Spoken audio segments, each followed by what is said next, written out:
आंखों देखती आंखों सुनते कानों को शाह जवेद का सलाम पहुंचे। ਅੱਜ ਆਪਾਂ ਲੈ ਕੇ ਆਏ ਆ ਜੀ ਰਿਐਕਸ਼ਨ ਵੀਡੀਓ ਬਹੁਤ ਇੰਟਰਸਟਿੰਗ, ਜਿਹਦੇ ਵਿੱਚ ਮਸਟੀਰੀਅਸ ਚੀਜ਼ਾਂ ਦਾ ਜ਼ਿਕਰ ਕੀਤਾ ਗਿਆ। ਬਹੁਤ ਇੰਟਰਸਟਿੰਗ ਵੀਡੀਓ ਜ਼ੈਨ ਟੀਵੀ ਵੱਲੋਂ ਇਹ ਜਿਹੜੀ ਵੀਡੀਓ ਆ, ਠੀਕ ਹੈ, ਇਹਨਾਂ ਦੇ ਓਰੀਜਨਲ ਚੈਨਲ ਜ਼ੈਨ ਟੀਵੀ ਹੈ ਔਰ ਬਹੁਤ ਅੱਛੀ ਵੀਡੀਓ ਆ। ਇਹਦਾ ਆਪਾਂ ਕਰਾਂਗੇ ਜੀ ਰਿਐਕਸ਼ਨ ਤੇ ਆ ਭਾਈ ਦਾ ਰਿਐਕਸ਼ਨ ਵੀ ਵੇਖਦੇ ਆ, ਇਹਨਾਂ ਦਾ ਵੀ ਵੇਖਦੇ ਆ ਵੀ ਕੀ ਕਹਿੰਦੇ ਆ ਜੀ। ਇਹਦਾ ਰਿਐਕਸ਼ਨ ਇਦਾਂ ਵਾ ਕਿ ਬਹੁਤ ਅੱਛਾ ਵਾ। ਤੁਸੀਂ ਇਹਦੇ ਵਾਸਤੇ ਵੀਡੀਓ ਲਈ ਜੁੜੇ ਰਹਿਣਾ ਵਾ, ਐਂਡ ਤੱਕ ਵੇਖਣਾ ਵਾ ਵੀਡੀਓ, ਤੇ ਸਾਡੀ ਵੀਡੀਓ ਨੂੰ ਸਬਸਕ੍ਰਾਈਬ ਵੀ करना वा, शेयर भी करना, लाइक भी करना, ਤੇ ਕਮੈਂਟ ਦੇ ਵਿੱਚ ਆਪਣੀ ਜ਼ਰੂਰ ਰਾਏ ਦੇਣਾ, ਠੀਕ ਹੈ। ਤੇ ਵੀਡੀਓ ਨੂੰ ਆਪਾਂ ਕਰ ਲੈਨੇ ਆ शुरू जी। स्कॉटलैंड में मौजूद एक अजीबो गरीब ब्रिज जो देखने में तो बिल्कुल नॉर्मल लगता है, लेकिन असल में ये सैकड़ों कुत्तों की जान ले चुका है। पर आखिर क्यों? ब्राजील के घने जंगलात के बीच एक लावारिस कंक्रीट ब्रिज की कहानी से लेकर गल्फ ऑफ मेक्सिको से गायब होने वाले आइलैंड तक, आज हम कुछ ऐसी मिस्टीरियस जगहों के बारे में जानेंगे जिन्हें देखकर यकीन लाना काफी मुश्किल है। सिर्फ यही नहीं बल्कि इनमें एटलांटिस ऑफ अर्जेंटीना भी शामिल है, एक ऐसी बस्ती के खंडरात जो आज एक खौफनाक मंजर पेश करते हैं। ज़ेम टीवी की वीडियोस में एक बार फिर से खुशामदीद। नाज़रीन, पुराने ब्रिजेस तो आपने बहुत सारे देखे होंगे, लेकिन स्कॉटलैंड के शहर डम्बरटन में 130 साल पुराना ओवर टाउन नामी ब्रिज कई मिस्ट्रीज से भरा हुआ है।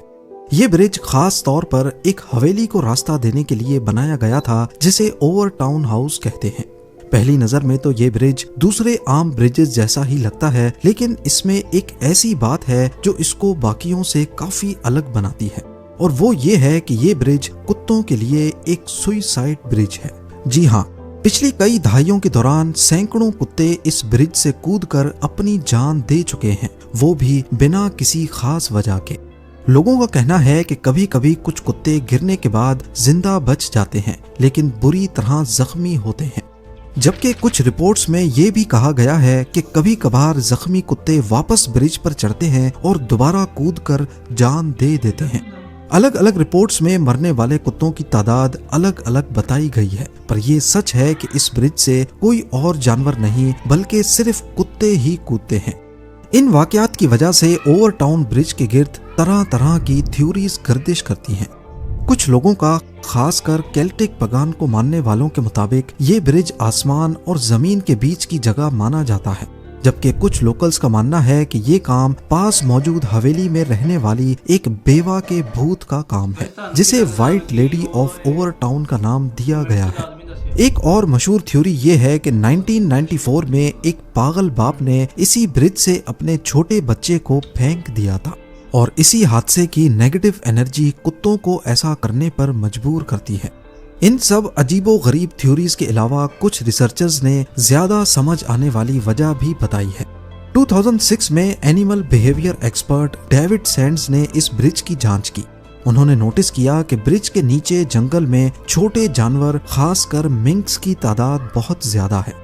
डेविड सैंड्स ने बताया कि शायद कुत्ते अपनी तेज सेंस ऑफ स्मेल से ब्रिज के नीचे मौजूद जंगली जानवरों को महसूस करते हैं और उनका पीछा करते करते नीचे कूद जाते हैं। एक्सपर्ट्स ने यह भी बताया है कि इस ब्रिज का डिजाइन और उसकी लोकेशन कुछ ऐसी है कि जब कुत्ते इसकी दीवार के ऊपर चढ़ते हैं तो उन्हें ऐसा लगता है कि जैसे नीचे खाई नहीं बल्कि फ्लैट सरफेस अभी तक कंटिन्यू है। पर यह थ्योरी भी अभी तक सही से इस्टेब्लिश नहीं हो पाई, क्योंकि इसके सच्चे होने का कोई ठोस सबूत अभी तक नहीं मिला। पिछले कई सालों से ओवर टाउन ब्रिज का ये मामला अभी तक एक मिस्ट्री बना हुआ है। कोई नहीं जानता कि सिर्फ कुत्ते ही यहाँ से क्यों कूदते हैं। अगर आप गल्फ ऑफ मेक्सिको के किसी भी पुराने मैप को उठाकर देखेंगे जो 16th और 17th सेंचुरी में स्पेनिश एक्सप्लोरर्स ने बनाया था, तो उसमें आपको युकाटन पेनिनसुला के नॉर्थ में एक छोटा सा आइलैंड नजर आएगा, जिसे बर्मेहा का नाम दिया गया था। बेशक उस वक्त मैप्स में इसकी लोकेशन थोड़ी बहुत आगे पीछे हो सकती है, लेकिन कम से कम हर मैप में ये आइलैंड जाहिर जरूर होता था। इस आइलैंड को पहली बार Spanish cartographer Alonso de Santa Cruz ने 1539 में गल्फ ऑफ मेक्सिको की ऑफिशियल आइलैंड्स की लिस्ट में शामिल किया था। लेकिन लेट 90s में गल्फ ऑफ मेक्सिको में काफी ऑयल निकलने लगा, तो अमेरिकन और मेक्सिकन गवर्नमेंट्स ने अपनी अपनी बाउंड्री सेट करना शुरू की, जिससे ये तय होगा कि कौन सी कंट्री के पास गल्फ ऑफ मेक्सिको में ऑयल ढूंढने की क्या लिमिट होगी। अब क्योंकि बर्मिहा आइलैंड यूकाटन पेनिनसुला के करीब था, इसीलिए अगर मेक्सिको को ये आइलैंड मिल गया तो उनकी गल्फ ऑफ मेक्सिको में बाउंड्री बढ़ जाएगी। उस वक्त मेक्सिकन गवर्नमेंट ने 3 मर्तबा बर्मिहा आइलैंड को ढूंढने की कोशिश की, लेकिन मिस्टीरियसली उन्हें इस आइलैंड का कोई निशान तक नहीं मिला।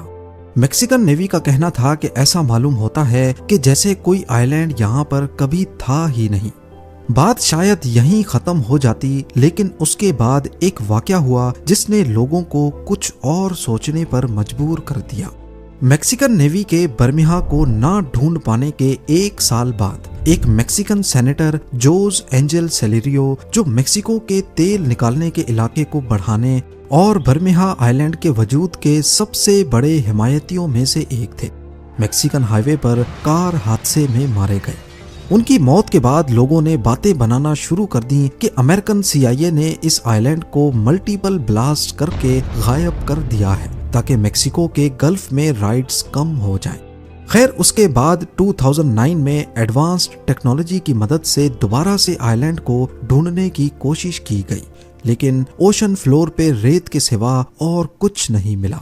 2009 में इन नाकाम कोशिशों के बाद मैक्सिकन सोसाइटी ऑफ जियोग्राफी के प्रेसिडेंट ने दावा किया कि हो सकता है कई सदियों पहले स्पेनिश एक्सप्लोरर्स ने जानबूझकर यहाँ फेक आइलैंड दिखाया हो, अपने दुश्मनों को गुमराह करने के लिए। पर बर्मिहा आइलैंड वाकई कभी था ही नहीं, कोई कुदरती ताकत इसे गायब कर गई या फिर इसे वाकई यहाँ से जानबूझकर खत्म किया गया। ये सच आज तक एक मिस्ट्री बना हुआ है। ब्राजील के घने जंगलात के बीचों बीच एक ऐसा मिस्टीरियस स्ट्रक्चर मौजूद है जो शायद किसी शहर का हिस्सा लगता है। ये कंक्रीट का ढांचा 130 फीट से ज्यादा ऊंचा और 1000 फीट लंबा है। इसमें टनल्स, दीवारें और एक बहुत बड़ी कंक्रीट की फाउंडेशन मौजूद है, जिसे वक्त के साथ साथ जंगल धीरे धीरे निकलता जा रहा है। दूर से देखने पर ऐसा मालूम होता है जैसे किसी ने इस स्ट्रक्चर को शहर से उठाकर बिना किसी मकसद के साउथ अमेरिकन जंगल के बीच फेंक दिया हो। जंगल के बीच ऐसा स्ट्रक्चर काफी अजीब और मिस्टीरियस माहौल पैदा करता है, पर असल में ये स्ट्रक्चर करीब 50 साल पुराना है। ब्राजील में BR-101 हाईवे एक बहुत मशहूर और लंबा रास्ता है, जिसकी लंबाई 3000 मील से भी ज्यादा है। इस हाईवे को बनाने का काम 1950s में शुरू हुआ था। 1960s में इस हाईवे के एक अहम हिस्से पर काम शुरू हुआ, जिसका नाम वायाडक्ट पेट्रोब्रास था। इसका मकसद रियो डी जेनेरियो और साओ पाउलो के सेंटोस को जंगल से होते हुए जोड़ना था। 16 साल की लंबी मेहनत के बाद ये हिस्सा कंप्लीट होने के करीब ही था, लेकिन उसी वक्त ब्राजील में एक इकोनॉमिक क्राइसिस आ गया। हालात इतने खराब हो गए कि सरकार के पास इस वायाडक्ट पेट्रोब्रास को BR-101 से कनेक्ट करने के पैसे भी नहीं बचे।